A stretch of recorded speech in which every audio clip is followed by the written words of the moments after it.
книгата Откровение недвосмислено ни укажува на едно нешто.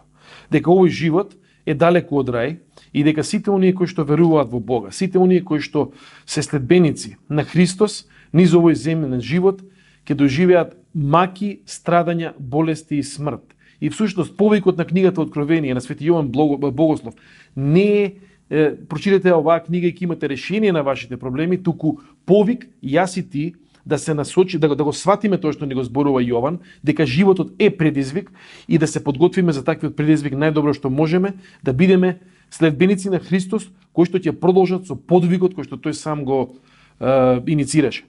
И во тој смисол, денеска сакам да зборуваме за една тема, за христијанските духовни дисциплини, тема која што за жал денес непотребно се сведува на две нешта.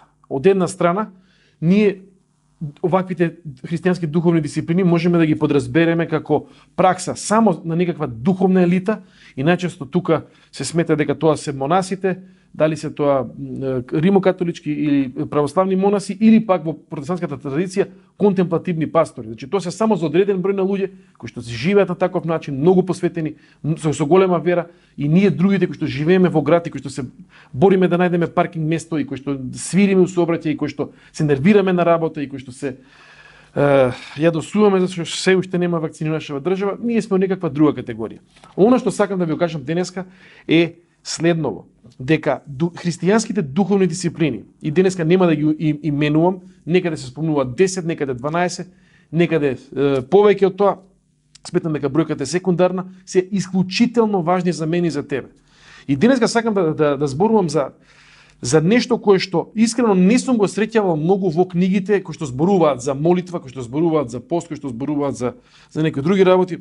Можеби е тоа затоа што некои работи сум ги пропуштил, не тврдам дека се сум прочитал во светот, но она што сакам да се осврнам е всушност еден став, еден погрешен став, во кој што во христијанските кругови, особено би рекол во евангелско-протестантските кругови, овие духовни дисциплини се сведуваат повторно на некаква индивидуална пракса. Значи, мене не ми е добро во животот, како да си го подобрам животот, еве има 12 пракси, или да го искористиме јазикот на Дјухик, имаме 12 навики, моćни навики, христијански навики кои што можат мене да ми го средат животот. И сакам тука да кажам едно нешто кое што мора да го кажам како предупредување. Контемплацијата, односно животот со овие духовни дисциплини, од кој што не произлегува добро за ближниот и за заедницата, може да биде и многу често е само уште една форма на себичност и на индивидуализам, на моје решавање на мојата состојба и на, како да кажам, наоѓање на духовен изговор за да не бидам вклучен во животите на другите луѓе. Ќе повторам уште едно зашто е многу важно. Контемплацијата, практикувањето на духовните дисциплини, како што е тоа да кажеме самотност, може да биде уште една форма на индивидуализам и на себичност. Момент во кој што ние си го правиме нашиот живот подобар, уште повеќе се дистанцираме од луѓето и од таквиот живот никогаш, за жал, да не произлезе добро за ближниот или за заедницата. Нешто кое што е, морам да кажам, клучен сигнал дека јас и ти оваа наша христијанска пракса ја спроведуваме на вистински начин. Затоа што повикот Божи е токму тоа, да го љубиме ближниот и да го љубиме Бога. И затоа тоа е оној клучен исход. И морам да кажам едно нешто. Од книгите за духовни дисциплини може да се стекне таква една би рекол погрешна лекција, односно не толку погрешна колку е непотполна лекција, а тоа е дека духовните дисциплини се само за мој личен за моја лична изградба, за моје адресирање на моите проблеми, за мене. И во исто време да се сетиме, особено Павле во Галатјаните, зборува дека таа наша егоцентричност, тоа наше его е всушност клучниот проблем заради кој што ние не можеме да го љубиме Бога и не можеме да го љубиме ближниот. И затоа сакам денеска да се вратиме кратко само на Евангелието според Матеј, на оваа 4 глава, и да укажеме, да увидиме нешто кое што е итекако значајно, кое што е клучно, верувам дека е клучно за ние да ги разбереме христијанските духовни дисциплини. Исус, нема да го читам овој пат текстот, можете вие да си го прочитате дома, 4 глава од 1 до 11 стих. Исус се наоѓа тогаш духот го одведе Исус во пустината за да биде искушуван од ѓаволот и откако постеше 40 дни и 40 ноќи најпосле огладне. Ови се првите два воведни стиха. Еве чисто барем да даваме контекст. Исус е во пустината, Исус е одведен, како што пише тука, од духот, од светиот дух. Значи Бог го одведе Исус во пустината за да биде искушуван. И ова ситуација е нешто кое што е клучно за мојот и за твојот подвиг во времето во кое што ние живееме и во сите времења претходно, зашто христијанската традиција зборува за важноста на ваквата пракса. Знаете што е ова? Кога ние зборуваме за духовни дисциплини, ние зборуваме за духовен еквивалент на војни вежби, на маневар, кои што нас не подготвуваат за вистинска ситуација. Ова што Исус го прави тука, оваа негова пракса на самотност и на пост, на молитва и на посветување на Божјиот збор е всушност негово подготвување, маневар или духовна војна вежба за она што ќе следи. Она што ќе следи низ целата негова служба, особено она што ќе се случува во Гецеманија, Евангелие според Марко, според Матеј, 26 глава, слушнете добро. 26 глава, 36 стих, потоа отиде Исус со нив на едно место наречено Гециманија и им рече на учениците: поседете тука додека да отидам и да се помолам. И кога ги поведе со себе Петар и двајцата Заведееви синови, се натажи и почна да тагува. Тогаш Исус им рече: смртно е нажалена мојата душа. Останете тука и бидете будни со мене. Оддалечувајќи се малку, падна ничкум, се молеше и говореше: Оче мој, ако е можно, нека ме одмине оваа чаша. Сепак нека биде не како што сакам јас, туку како што сакаш ти. Па дојде кај учениците и ги затече како спијат и му рече на Петар: толку ли не можевте еден час да останете со мене будни? Бидете будни и молете се, за да не паднете во искушение. Духот е бодар, но телото е слабо. Она што го прави Исус, значи она што се случува во Гецеманија е директна, како да кажам, директен плод на она што се случуваше во пустината. Во Гецеманија го имаме Исус Христос, кој што се соочува со неговите последни денови, кој што веќе ја догледува својата смрт, кој што знае дека она што ќе се случува следните денови во неговиот живот ќе биде една дехуманизирачка мелница. И во тие клучни моменти, како што многу често јас и ти, во клучни моменти, тој е препон со тага, препон со болка. Значи не е Исус некаков нереален човек кој што вика: едвај чекам да ме распнат, ајде дојдете римјани, распнете ме. Значи реална внатрешна човечка болка. И се оделува на страна и вели: смртно е нажалена мојата душа и бара поддршка од пријателите. За жал во овој случај пријателите негови спијат. Петар и двајцата Заведееви синови, Петар, Јован и Јаков, во овој клучен момент спијат и Исус е сам.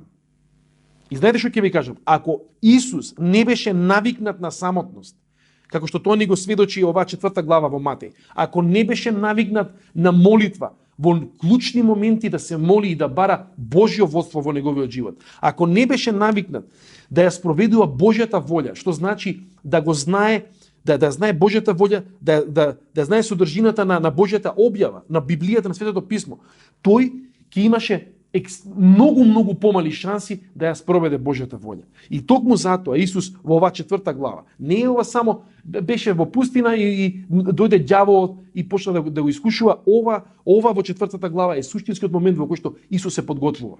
И кога ние зборуваме за христијански духовни дисциплини, ние не треба да имаме никаква илузија дека тоа се дисциплини, дека не се лесни и дека станува збор за навики кои што веруваме дека Бог сака ние да ги вградиме во нашиот живот, за ние да бидеме плодоносни во најтешките моменти во нашите животи. И она што Исус го прави е токму тоа. Се осамува и се моли и размислува за Божјиот збор и го победува ова искушение. И како што е случај тоа во нашиот живот, кога ние стекнуваме една навика, кога ние стекнуваме победа на некаква деструктивност во нашиот живот, ние со тоа не само што сме направиле една краткорочна победа, туку си го трасираме патот за долгорочни победи. И денешно христијанство, во кое што сите ние се наоѓаме, многу често знае да остави впечаток дека оно што е клучно и важно е мојот живот. И исполнувањето на моите желби, на моите амбиции, на моите визии, и дека дури и духовните дисциплини се во таква насока. Јас сега ќе земам, ќе постам за да добијам работа таква и таква. Јас сега ќе постам за да ми се случи ова, јас сега ќе постам зашто ми треба, не знам, да купам стан или куќа, јас сега ќе постам за да и цело за јас. Она што сакам денеска да се подсетиме или можеби за прв пат да го слушнеме е дека Божиот повик за духовните дисциплини е многу подлабок. Подлабок е и ќе не подготви за она што значи подвиг во нашите духовни животи. Христос тоа апсолутно ни го покажува на еден суштински начин. И сега ме кажем една работа. Изминатата година поминав со мојата сопруга еден реален пекол низ оваа земја. Пред точно една година, веќе вие кои што ги следите овие проповеди, сте слушнале и знаете, мојата сопруга беше диагностицирана со рак и почина пред отприлика веќе и 2 месеци. И во ова наша година, и ќе зборувам за детали во следните проповеди, во ова наша година, во ова нешта страшна година, многу често приморани бевме да бидеме сами. Бевме приморани да се преиспитуваме себе си, бевме приморани да бараме насоки, бевме приморани да го правиме, како да кажам, да функционираме во услови кои што беа неиздржливи и неподносливи. И знаете што ќе ви кажам? Не сум тука јас некој не знам, страшил, па сега ќе ви кажам ќе имате тешки животи. Животот е тежок, ти тоа си го знаеш, ја тоа си го знам. Сакам да ви го кажам следно. Вклучете се и започнете со вакви христијански духовни дисциплини за кои што ќе зборуваме повторно неколку следни проповеди, затоа што тоа е таа куќа во Евангелието според Матеј. Евангелието според Матеј во проповедта на гората, тоа е таа куќа која што е изградена на длабок темел.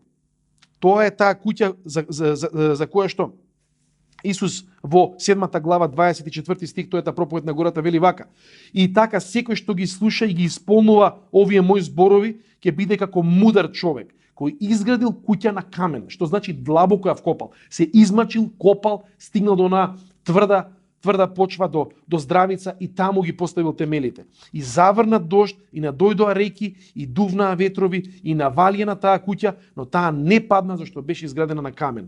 А секој што ги слуша овие мои зборови и не ги исполнува, прилега на глупав човек кој се изградил куќа на песок. Значи брзо завршил работа, копнал малце, лесно било да се ископа, побрзо можеби дури изгледало дека направил куќата од овој другиот и вели и заврна дожд, и надојдоа реки, и дувнаа ветрови. Тоа се метафори на тешки ситуации во мојот и во твојот живот. И навали на таа куќа и таа падна, и паѓањето и беше страшно. Тоа е Евангелие според Матеј 7 глава од 24 до 27 стих. И моето искуство повторно во оваа измината година, зошто на ваков начин апелирам, е токму тоа, дека се што во нашиот живот со Божја помош сме го послушале и сме го вградиле длабоко, вклучувајќи ги тие духовни дисциплини, ќе одолее на тешките моменти во нашиот живот. Се што било плитко, се што било песок, се што било, сидам у црква у недела, знаеш што, славење не сум многу по музиката, не мислам нешто.